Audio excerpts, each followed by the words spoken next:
Bird flu can spread through a direct contact between healthy and infected birds, or through indirect contact with materials contaminated with respiratory secretion, feathers, or feces of infected birds. The most common sources of primary introduction of the virus in a new area are wild water birds, followed by live poultry markets and illegal trade of wild and domestic birds.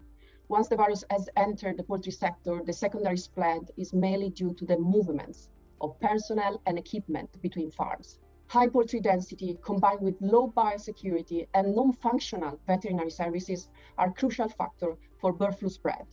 Wild birds act as drivers for the long-distance spread of the disease via migratory routes, in particular during the northern autumn and winter season. I really want to clarify that normally wild birds carry strains which cause little or no disease in poultry.